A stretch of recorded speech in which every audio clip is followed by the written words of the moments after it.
নবী করিম সাল্লাল্লাহু আলাইহি সাল্লাম বলেছেন, যদি কেউ সকালবেলায় ক্ষমা চাওয়ার সবচেয়ে শ্রেষ্ঠ দোয়াটা পাঠ করে সকালে এবং ইয়াকিনের সাথে পাঠ করে, বিশ্বাসের সাথে পাঠ করে, তাহলে সারা দিনের মধ্যে যদি কখনো তার মৃত্যু হয় তাহলে সে ব্যক্তি আহলুল জান্নাহ বা জান্নাতবাসীদের অন্তর্ভুক্ত হবে।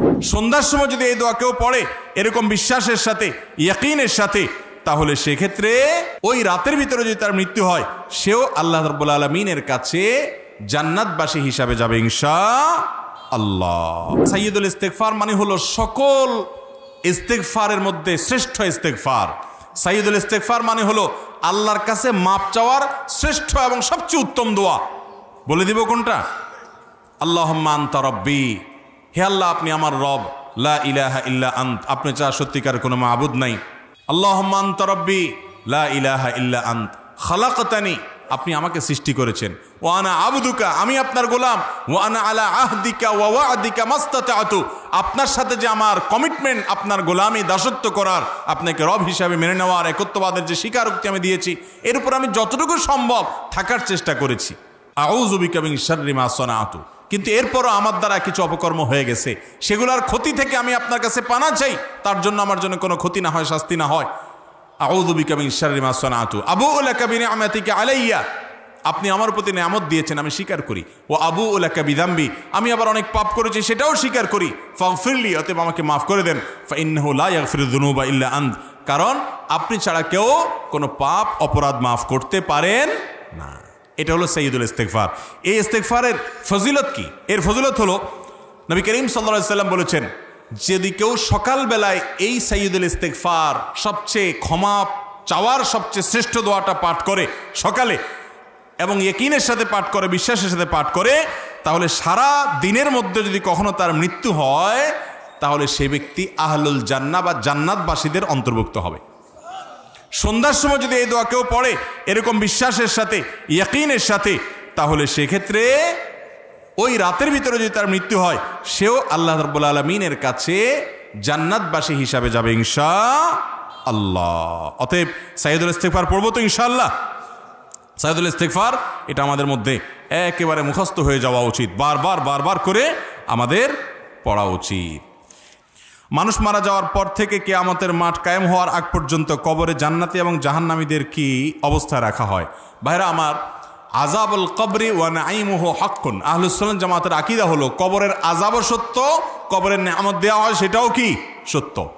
আমাদের দেশে কিছু লোক বাইর হয়েছে ইদানিং, যারা কোরআনে কারীম থেকে কিছু পাইলে শুধু সেটা গ্রহণ করবে, হাদিসের থেকে কিছু প্রমাণ হলে ওনারা সেটা গ্রহণ করবেন না। ওনারা নিজেদেরকে আহলে কোরআন দাবি করে, এরা আসলে আহলে কোরআন না, এরা হলো মুনকেরে হাদিস। আহলে কোরআন যদি হইতো, কোরআনের অনুসারে যদি হইতো, তো কোরআনে আল্লাহ তাআলা তার রাসূলকে বলেছেন, হে রাসূল আপনার প্রতি জিকির অর্থাৎ কোরআন নাজিল করা হয়েছে লিতুবাইয়িনা লিন-নাসি মা নুযিলা ইলাইহিম, যাতে করে আপনার কাছে যে নাজিল হয়েছে এই কোরআন আপনি মানুষকে ব্যাখ্যা করে করে বুঝাই দিতে পারেন। আল্লাহ তাআলা নবীজিকে দায়িত্ব দিয়েছেন যে কোরআনকে ব্যাখ্যা করে বিশ্লেষণ করে বুঝাই দিবেন। এই কোরআনের যে ব্যাখ্যার বিশ্লেষণ তিনি করেছেন এটাই হলো হাদিস। অতএব এটাকে যদি সে অস্বীকার করে তাহলে সে কোরআনকে অস্বীকার করলো। কোরআন আপনি কোত্থেকে পাইছেন? আসমান থেকে জিবরিল এসে আপনারা দিয়ে গেছে? সাহাবীদের মাধ্যমে, তাবিদের মাধ্যমে আপনি কোরআন পাইছেন, ঠিক না বেঠিক? যেই ধারায় আপনি কোরআন পেয়েছেন, যে পাইপলাইন থেকে কোরআন এসেছে, একই পাইপলাইন থেকে হাদিসও এসেছে। হ্যাঁ, হাদিসের ভিতরে শুদ্ধ অশুদ্ধ আছে। এখন আপনি বলবেন যে শুদ্ধ অশুদ্ধ আমি কিভাবে বুঝবো? এই সম্পর্কে মুহাদ্দিসিনে ইকরাম কি করেছেন এই ব্যাপারে যদি আপনার সাধারণ কিছু ধারণাও হয় তাহলে আপনি বুঝবেন যে সেটাকে দিনের আলোর মতো কিভাবে পরিষ্কার করেছেন, সাদা থেকে কালোকে কিভাবে পার্থক্য করেছেন তারা। অতএব হাদিস অস্বীকার করা গোমরাহি ছাড়া আর কিছু নয়। তবে কবরের আযাবের বিষয়টা শুধু হাদিস দ্বারা প্রমাণিত নয়, কোরআন থেকেও প্রমাণিত। আল্লাহ রাব্বুল আলামিন ইরশাদ করেছেন যে ফেরাউনের অনুসারী এবং ফেরাউনের বংশের যারা, ফেরাউন সহ তাদের সম্পর্কে আল্লাহ রাব্বুল আলামিন বলেছেন যে তাদেরকে আন্নারু ইউরাদুনা আলাইহা গুদুওয়া ওয়া আশিয়া, সকাল সন্ধ্যায় তাদেরকে আযাব দেওয়া হয়, শাস্তি দেওয়া হয় তাদের কুফরির কারণে। ওয়া ইয়াউমাল কিয়ামাতে আদখিলু আলা ফিরআউনা আশাদ্দাল আযাব, এই যে সকাল সন্ধ্যা দেওয়া হয় এটা তো বর্তমান, আর কিয়ামতের দিন আল্লাহ নির্দেশ হবে তাদেরকে কঠিন শাস্তিতে প্রবেশ করানো, জাহান্নামে প্রবেশ করানো। তাহলে এই আয়াত থেকে বোঝা যায় কিয়ামতের দিন যে আযাব হবে জাহান্নামে বিচারের মাধ্যমে, ওইটার আগে থেকে গদু ওয়া আশিয়া সকাল সন্ধ্যা অর্থাৎ সব সময় এখনই আযাব হচ্ছে। এই আয়াত হলো কবর আযাবের সবচেয়ে স্পষ্ট প্রমাণ। এছাড়া বহু হাদিস এটার সপক্ষে আছে। অতএব এটাকে অস্বীকার করা মূর্খতা ছাড়া কিছু হতে পারে। আল্লাহ আমাদেরকে বুঝার তৌফিক দান করুন।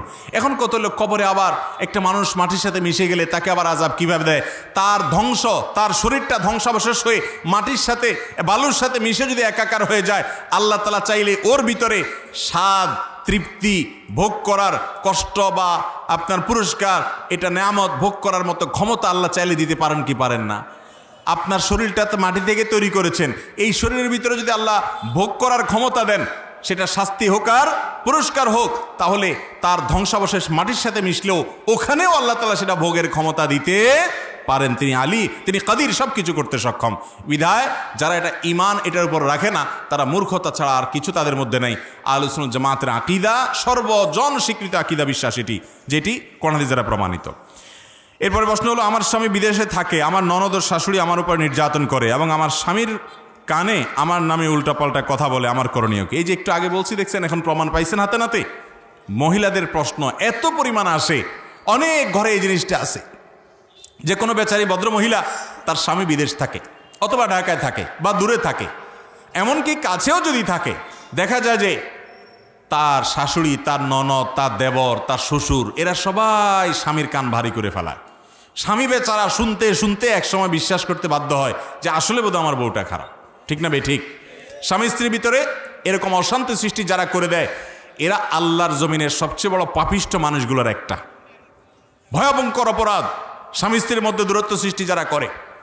একই কথা, কোনো স্ত্রী যদি তার শাশুড়ি, শ্বশুর, দেবর, ননদ তাদের সম্পর্কে মিথ্যা কথা বলে স্বামীকে যদি তাদের বিরুদ্ধে খেপিয়ে তোলে, বীতশ্রদ্ধ করে, তাহলে সেও এইরকম জঘন্য অপরাধের অপরাধী। মনে রাখবেন, আপনি আল্লাহর হক যদি নষ্ট করেন, তাহলে আল্লাহ রাব্বুল আলামিনের কাছে এত পাকড়াও হবে না যত পাকড়াও হবে বান্দার হক নষ্টের কারণে। কিয়ামতের ময়দানে কেউ কাউকে ছাড়বে না, এই পুত্রবধূ আপনার নামে বিচার দিবে। অতএব এই সমস্ত কুটনামি, ষড়যন্ত্র আমাদের বাসাবাড়ি থেকে আমরা বিদায় করবো তো ইনশাআল্লাহ। আল্লাহ তাআলা আমাদের সবাইকে নেক হওয়ার তৌফিক দান করুন। ভাইরা আমার, শুধু জিকির করলেন, তাসবিহ তেলাওয়াত করলেন, এর নাম ইসলাম না। ইসলামের মূল ফরজ বিষয়গুলোর মধ্যে থেকে একটা হলো এটা যে আপনি কোনো মানুষ অধিকার নষ্ট করবেন না, সেটা পুত্রবধূরও না, ছেলেরও না, অন্য কারোর না। অনেকে মানত করেন যে আমার পছন্দের দল কাপ না জিতলে আমি বিবাহ করব না। এই জন্য অনেকে বছরকে বছর না বিবাহ করা ছাড়া থাকেন। ইসলামের দৃষ্টিতে জায়েজ আছে কিনা? ভাইরা আমার, গতকালকে এক ভাই এই প্রশ্নটা কোথায় যেন করেছেন, উত্তর দেওয়া হয় নাই। দেখুন, কপাল পোড়া কাকে বলে, কত প্রকার এবং কি কি, এইটা দেখার জন্য পৃথিবীর যেই দেশে যেতে হবে তার নাম বাংলাদেশ। মানে এরকম সন্ন ছাড়া কপাল পোড়া, এরকম অর্থহীন কাজ করা মানুষ দুনিয়ার আর কোনো দেশে আছে বলে আমার মনে হয় না।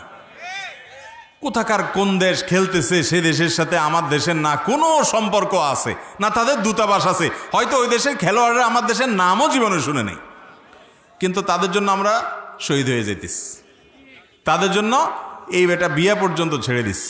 কত বড় কপাল পোড়া চিন্তা করেন। নিজে বিয়ে করবে, সওয়াব হবে, চরিত্র হেফাজত হবে, সেটা না করে ও কাপ জিতলেই আমার কি, না জিতলেই আমার কি।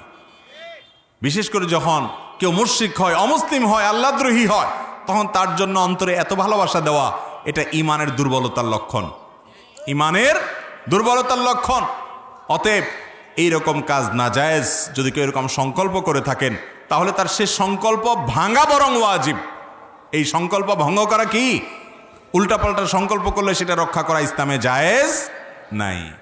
সে কাপ না পাইলে আপনি বিয়ে করবেন না, মানে এর চেয়ে বড় পাগলামি, এর চেয়ে বড় মানে নির্বুদ্ধিতার কাজ আর কি হতে পারে দুনিয়াতে বলেন। আল্লাহ তাআলা আমাদের ভাইদেরকে হেদায়েত দান করুন, বুঝার তৌফিক দান করুন। আপনি এইভাবে যা খুশি তা করবেন, আল্লাহর কাছে এগুলোর জন্য জবাবদিহি করতে হবে।